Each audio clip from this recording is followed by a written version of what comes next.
Oh man, what do I do, right? Beach. I need a couple teachers. I want to do this like I will just. Oh, hi there. My name's Annie Ohana, and I'm a secondary school teacher at L.A. Matheson Secondary in the Surrey School District. I'm a proud union member, a social justice advocate, and today I'm going to be taking the Ice Bucket Challenge. I have to say I'm a bit embarrassed. You caught me. I was on my way to get one of those unlimited massages Christy Clark keeps talking about. Yeah, I was really looking forward to that. Here's the problem. Christy lied. There's no such thing as unlimited massages. Well, I guess I have to go to my plan B, go the athlete way, take a nice ice cold bath. But I'm on the strike line, 6 a.m. to 4 p.m. Muscles can get kind of sore, right? So this ice bath should help me off a bit. So my plan though, as much as the ALS challenge was great and I will be donating money to that charity, but I'm also going to take a more BCTF approach to things. I want to try to clear up some of the misinformation that's out there about the strike, about the dispute, and about what teachers really want for our kids, for the parents, for every BC resident. So I'm going to give you the top 10 facts, I guess you can call them, about this dispute. So let's start with number 1. The BC Liberals could use that $40 voucher on themselves for some math tutoring. And let me tell you why. When they tell you that our wages are way out there, way outside the pattern, they're actually lying. Over a 5-year contract, what we're asking for averages out to 1.6%. And I want you to think about that 1.6%. Does that cover the increase in your bills? Does that cover the increase in the cost of living here in BC?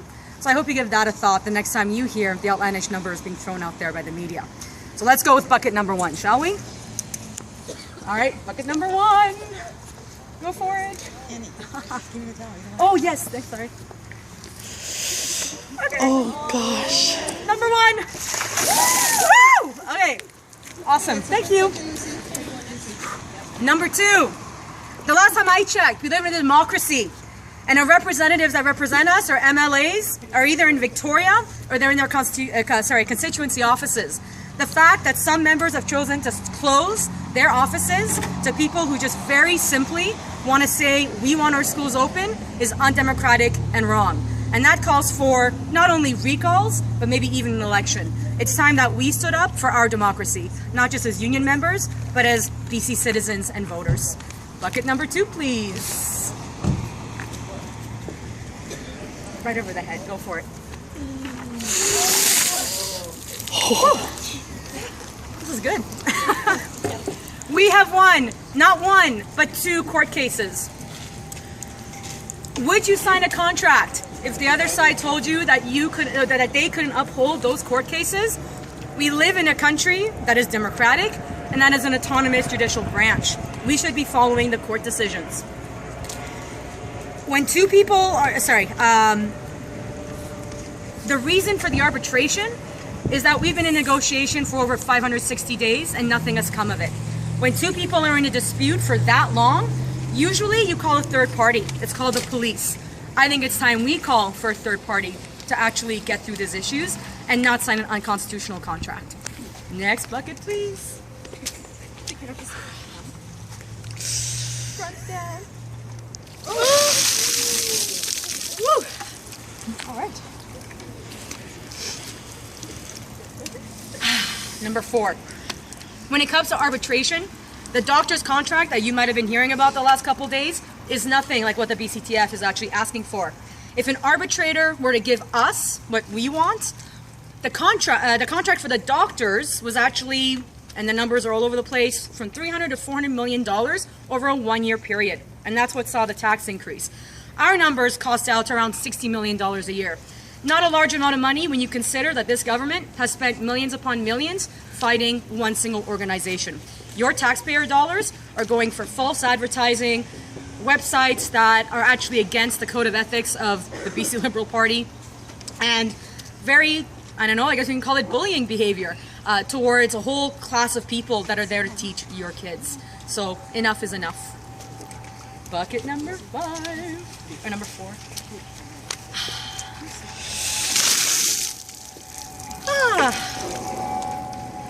Okay, number 5. If you work for a private company, a mom and pop shop, a blue collar job in natural resource extraction, Your work conditions include health and safety, codes of conduct, proper training, and good equipment. These should never, ever be called added benefits. A teacher's workplace is the classroom, and the learning conditions we want for our students are one-on-one support, proper equipment, and personalized learning.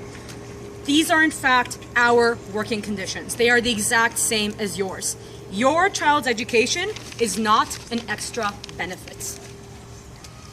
Number 5. Oh, we can leave that one to last. Oh, thank you.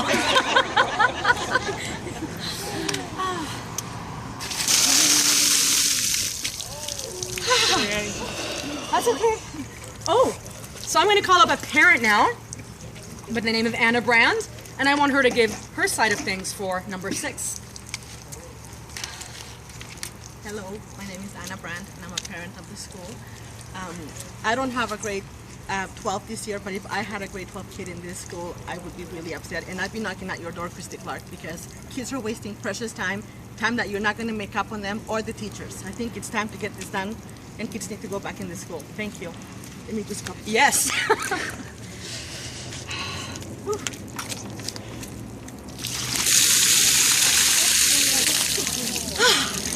Okay.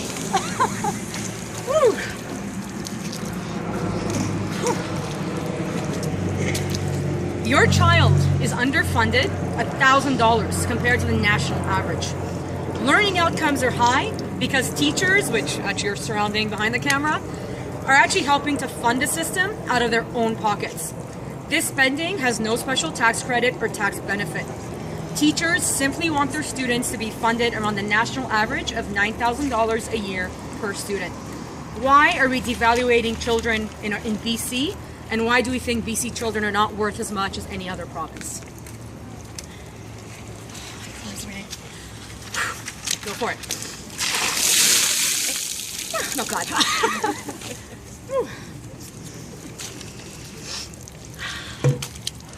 You know the Navy SEALs do this activity?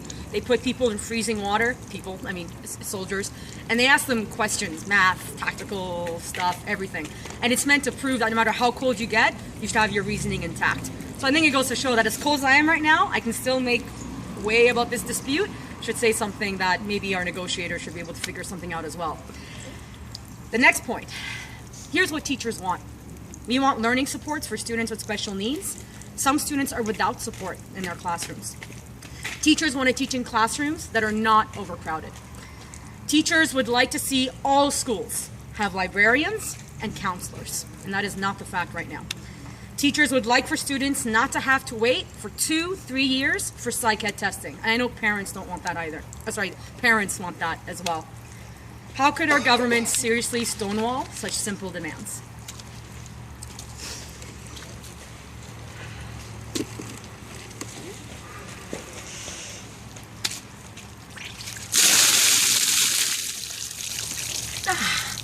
Okay.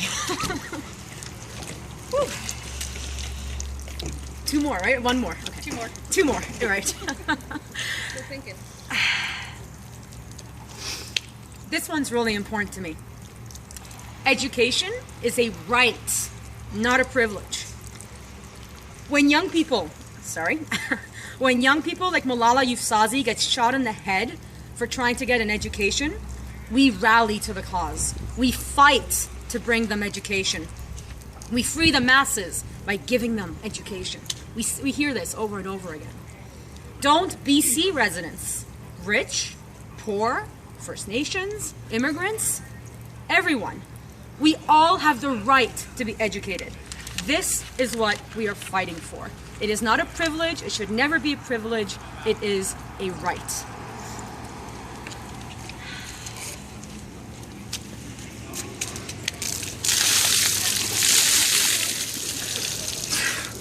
Okay. 1 more. I know. I'm not looking forward to it. I know Christy Clark keeps saying that we started this fight, but actually we didn't. And I'm not going to get into the whole chronology of it. But this has been going on for decades. But most egregiously in 2002, when teachers' contracts were stripped of class size and composition language and the right to negotiate for them. What was taken from us was not just a union thing. What was taken from all of us is the foundation of what BC's future rests upon. You cannot build a solid house, a solid future, a solid economy without a solid foundation. Our kids deserve a free, equal, and well-funded education system. Period.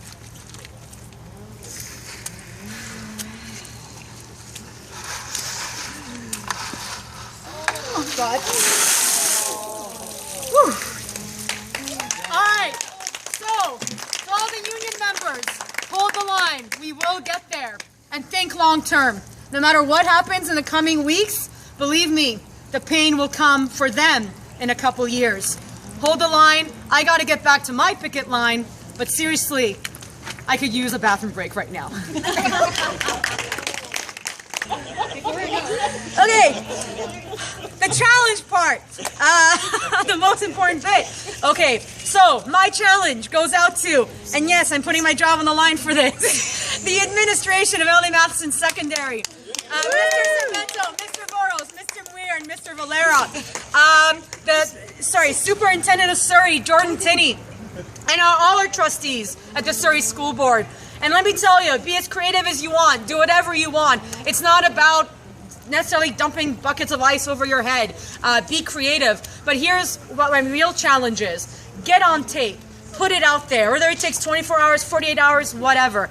But do it. Show that you care about the parents, the students, and the teachers that you preside over. That's your job description. Show us that you actually are doing your job. Thank you.